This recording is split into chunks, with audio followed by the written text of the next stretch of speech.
thanks. Like, hey, Scoob, did you hear Nikki Blake is hosting a Scooby-Doo panel? No. Yeah. Like on today's Scooby-Doo episode, Scooby-Doo and Shaggy meet Nikki Blake. Yeah, and a Scooby Panel. Like, we need to get this puppy started. Okay, Nikki Blake, take it away, Scooby-Doo.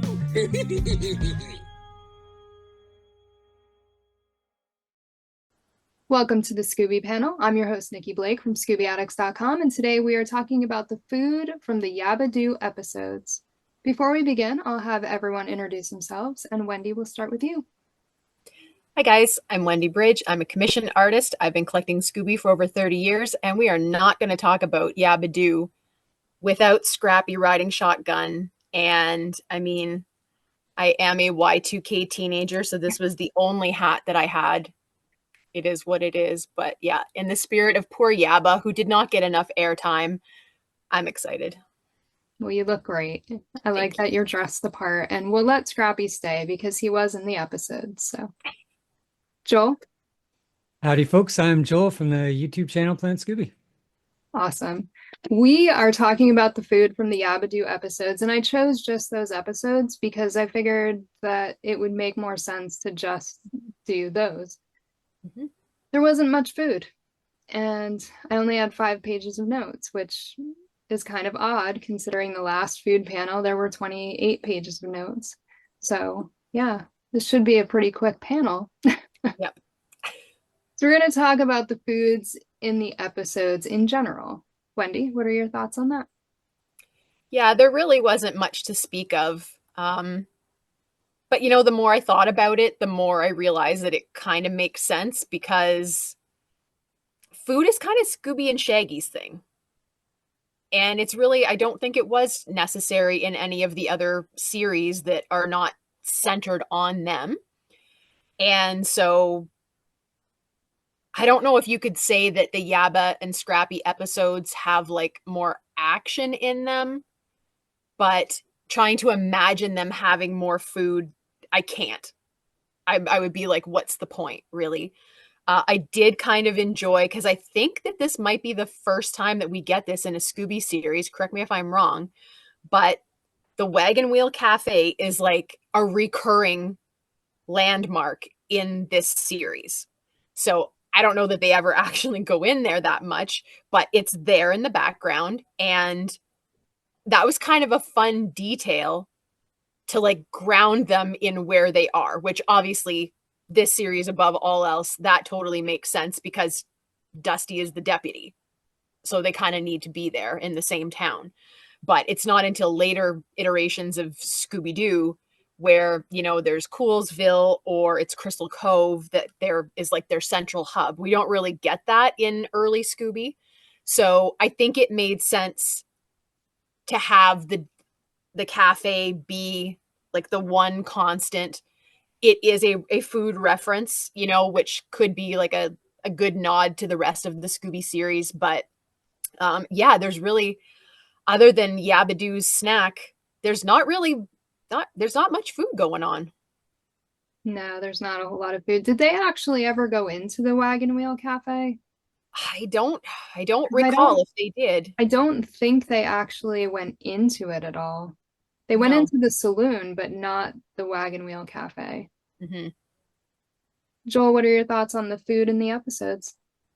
Yeah, pretty much same as Wendy. I wish they had more consistency in every episode with the chili snacks, though.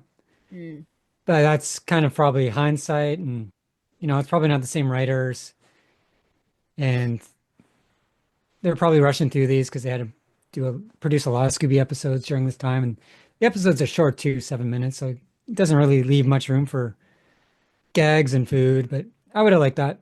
I did like Wendy, like the Wagon Wheel Cafe. That's probably the only note I took. Wagon Wheel Cafe. There's other things written here, but I just wrote Wagon Wheel Cafe. Yeah. Yeah, just I get it. It's not Scooby Shaggy. But I thought Scrappy was stealing some of Scooby's food in some episodes. Mm-hmm. So Scrappy does have his food moments, but I guess he's maybe a little more behaved here because he's Not with his Uncle Scooby. Yeah, that would make sense. So, yeah, there wasn't a whole lot of food in the episodes. We saw like a guy eating a sandwich in one episode, and there was the garlic, but they were using that and the carrots and potatoes to make a potion to smell, not something to eat. There was pizza and spaghetti at some point. So not a whole lot of food. And I think because the very first episode, the very first thing you see after the intro is the Wagon Wheel Cafe. And then it goes into Dusty making chili snacks. So I thought, based on that, that there would be more food in these episodes, but there wasn't. So we're going to talk about the chili snacks, which again, they ended up in the first minute and a half of the very first episode. So I expected to see them more throughout the series. And we only got them in 5 out of 13 episodes. So I thought that was kind of interesting. Wendy, what are your thoughts on the chili snacks? Yeah. You know, thinking back on it now, when I remember when I was a kid and I thought that was a cool riff on a Scooby snack. But now that I'm older, I don't know. It seemed a little bit lazy when I think about it now, because it's basically just a Scooby snack that they, you know, chuck some hot stuff in. And Yabba doesn't really need it to be brave. He just likes to eat them. So I don't know, but they look like Scooby snacks. I just wish that they'd have done something a little bit. I like where is like the hot thing coming from? I feel like we never really, not that we get any backstory really with many characters in Scooby, but I just feel like you said, it's kind of our intro to the whole series really is these chili snacks. But like, what is it about a hot version of a Scooby snack that is like relevant to Yabba and to Scrappy and to Dusty? Because I mean, obviously, I'm not from Texas, but I've never really heard that like, ooh, they're known for everything being real hot. I feel like if they were set in a place where that was a thing, it would make total sense. But they're not, and it just seems very like a random thing. I'm going to assume that they did it for aesthetics sake, so they could have smoke and fire and like the whole like turning red kind of thing. But I wish they'd have done something different. I don't know what they could have done, but I just wish they would have found something that made more sense for what we end up knowing about Yabba, because it just seems very random. It didn't really leave a lasting impression on me when I was a kid.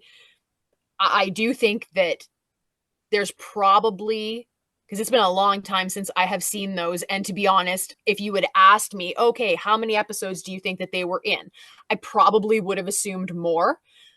But I think, again, it's the same thing as with the Scooby snacks, is you think that it's everywhere, and it's really not. It's in a lot less than what you have expected it to be, just based on, I mean, I don't even know what it is that makes our brains not realize, because I mean, we've seen all these episodes so many times, like of classic Scooby. We should know by now there's not Scooby snacks in every episode, but my brain, even after we did a panel about it, is still like, oh no, it's all the time. So the chili snacks, I kind of just don't care about them. I don't think that shtick needed to be in this series. It worked for Scooby. It feels very redundant in Yabba-Doo, because I'm like, what's the point? What purpose is this serving? I kind of almost would have rather that they like, their thing was like, okay, well, we're going to sit down and have a big steak now. Like, rather than chili snacks. I think that would have made more sense. Joel, what are your thoughts on the chili snacks? I like the chili snacks. I didn't really put much thought into it though, but I just thought it was a nice carryover from Scooby-Doo. The fact that they're homemade, I would have preferred maybe like a regional branding. And my takeaway on it was just like kind of like a Tex-Mex kind of thing. And I guess they're a bit ahead of their time too, because not many cartoons at that point were doing hot chili pepper flavored foods. Yeah, the odd ones, but I think it became more prominent in the 90s. The episode that I remember most from was like The Simpsons, where Homer goes to like a chili contest and he dips his tongue in wax to eat the hottest pepper possible. But the pepper melts the wax on his tongue, and then he goes into like an acid trip, and there's a coyote talking to him. And it's a really trippy episode. That's like the first episode that I can remember eating hot or seeing hot food in. But it's probably happened in Looney Tunes and stuff. Um, but yeah, I liked it. Nice carryover from Scooby Snacks. Just a fun thing. I don't know if kids in the 80s were familiar with like hot foods. Like it didn't seem like growing up, well, I'm in Canada, so we didn't really get hot foods till much later on, like again the 90s with hot sauces and stuff that kind of was brought up from the States, and then now it's everywhere. Like there's that show where you eat hot wings and celebrities are eating it, and it's just the stuff too that we had like way back then is like pales in comparison to like the genetically mutated stuff they're putting out now too. So those chili snacks probably weren't as hot as what they would have out now. So fortunately for Yabba-Doo and Dusty and Scrappy, they don't have to suffer since they're eating them in the 80s. Sure, it's true. Couple of things about the chili snacks. In one of the episodes, Dusty had them in a brown paper bag. In another episode, they were in a brown box that said chili in red. And the other times, they were just taken out of Dusty's pocket. They made Yabba's face turn red or pink. He could breathe fire and steam would come out of his ears and his head. At one point, he did give one to a bull that was kissing him, and the bull like kicked a wooden building. And I don't know, like I expected there to be more to that, and there wasn't. So yeah. I thought the chili snacks would be used in more episodes, but like I said, they were only used in 5 of the 13. And yeah, like you said, Wendy, he didn't need them to be brave. And he didn't really use them very often except for once to get out of something. So it was just kind of like he liked them and that was that. Mhm. And at one point he said they needed more pepper. So yeah.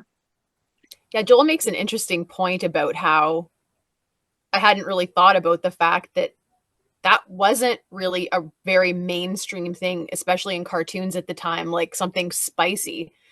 And I feel like Zombie Island was such a big deal at the time. And even now when we just look back through Scooby's history, like Zombie Island is like a big milestone for that franchise.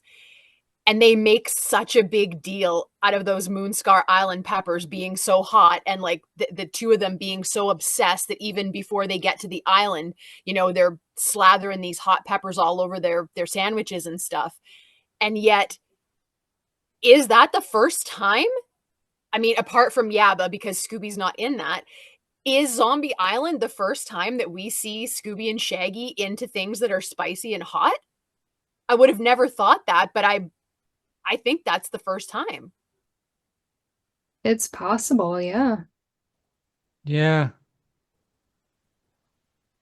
Yeah, Without which going kind of back does. and looking at all the notes from all the other stuff. But yeah, I'm trying to think of another time where they did something spicy in like the ones that we've done so far.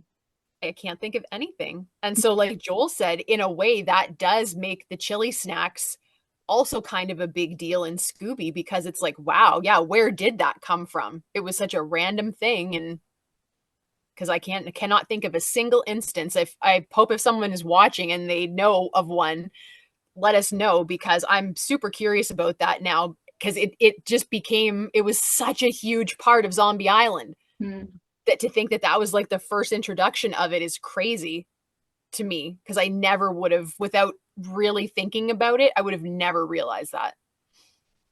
Yeah, it's true. And I don't eat spicy food, so I'm trying to think if there was anything that like I wouldn't eat because it was spicy. Maybe and get a clue, but that was well beyond the 80s. Oh, I know. No. Okay. Ma and Pa, Ma's fritters. Right. Oh, right. They were hot. Yeah. We've had this conversation before, haven't we? Did we? Yeah. It's possible. We're all old, guys. It's fine. It's fine. It was text though. We were texting and Instagram about this. Oh, that's right. We were. Yeah. Yeah. Yeah. Oh gosh. Uh, It was months ago. Let's talk about the use of food for other reasons in the episode. And just a couple of things that I have. They made a pepperoni pizza trap. They threw the dough on someone's head. They threw onions at each other.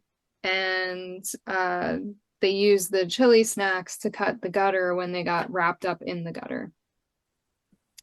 Your thoughts on the use of food for other reasons? Wendy? Yeah, some of those are like, that's a bit of a stretch. I don't know. I don't know that was necessary. I guess it's fun. I don't really have too many thoughts on it. Yeah, I don't really know what to say about that. Again, it's something that was like maybe a little bit too random. And maybe they just wanted to like throw some food in for aesthetics sake, or I don't know. I don't know. Although I'll be honest, I wouldn't mind getting caught in a pepperoni pizza trap and just eat my way out of it. It'd be fine. I wouldn't complain about it. Joel, your thoughts on the use of food for other reasons? Yeah, it was kind of weak. It was like it's one of those situations where you blank, you kind of miss it, and I forgot. I've watched these episodes before. I forgot all about the food, even the pepperoni trap, and I thought they might do something more with the spaghetti, like a lasso or something, and they kind of did. Like they pulled it, and the guy spun like a top or whatever. But it just had me kind of thinking too about what would a spaghetti pizza look like. That's what a because you mentioned both in the same sentence, and I'm like, has someone invented that? How would that work? And it has nothing to do with their question, but it's just what's been on my mind in the last however long we've been talking. Now I'm going to think about it for the rest of the night. So there's that. I have seen baked ziti pizza, Yeah.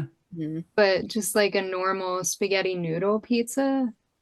No. Yeah. And I'm not sure that they've even done that in Scooby. And you would think that that would be something that Scooby and Shaggy would eat. Yeah. Yeah. We'll Yeah. have to do a panel where we invent things that we think Scooby and Shaggy will eat, and we'll do a spaghetti pizza. Yeah, I think that's a good idea. Wendy's friend Scrappy dressed like a lobster. Yes, he did. So, we'll point that out because I thought that was kind of funny. And he was adorable. You can't even deny it. He was so cute. As the lobster. I guess. But it was funny because like they lifted the lid off of the thing and then you just see Scrappy dressed like a lobster and it's not really what you expect to see. So True. It is really funny. It's a good scene. It made me laugh, so that's good. Final thoughts on the food of the Yabba-Doo episodes. Joel? Kids, don't give your dog chili snacks. Is that it? That's it. Wendy, your final thoughts? Yeah, I will second that. I will say that having to think about this over the course of the week, the lack of food in this series has somehow made me appreciate all of the food bits in classic Scooby more.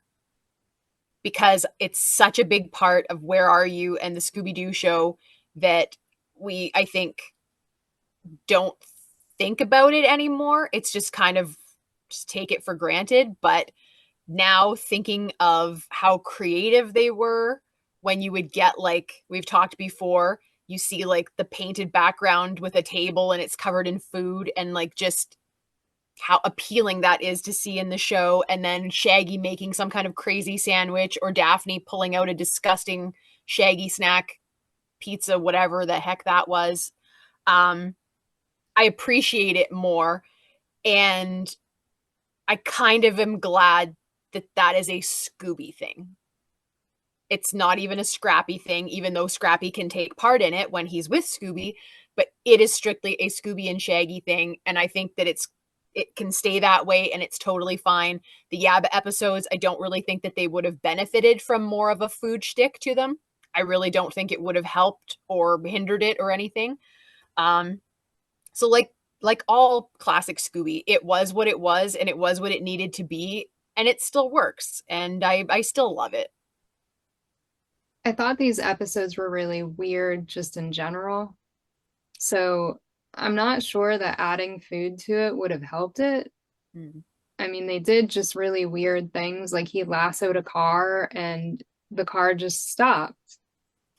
Like that just, I don't know. I feel like a dog with a lasso is probably not going to be able to stop a car, you know.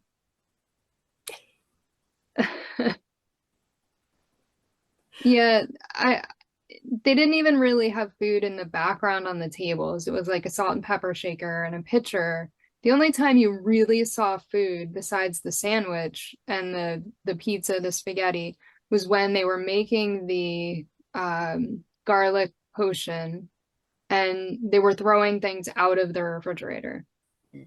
And that was really the only time that you saw food in these episodes. Just and I think it was a little weird to me because I expected to see more food. Like I said, with the Wagon Wheel Cafe being one of the first things that you saw, you kind of expected that they'd end up in the cafe at some point.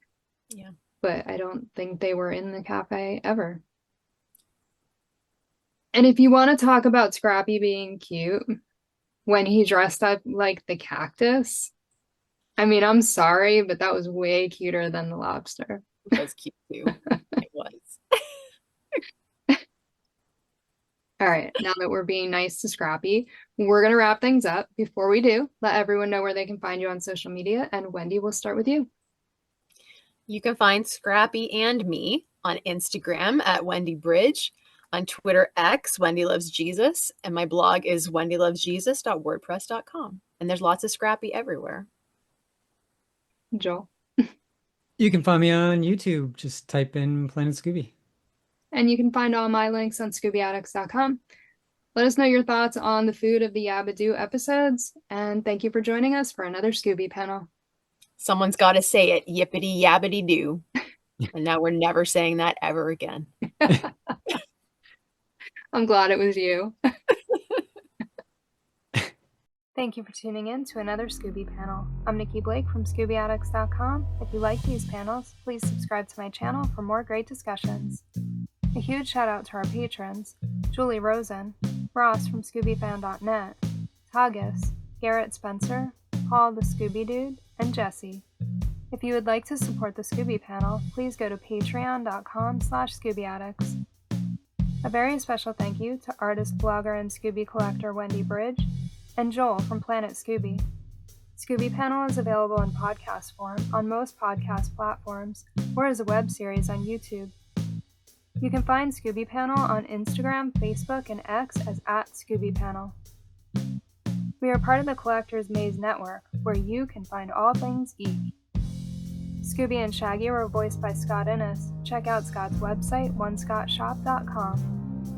Scooby Addicts artwork by Will Davenport. Scooby Panel logo by Garrett Spencer.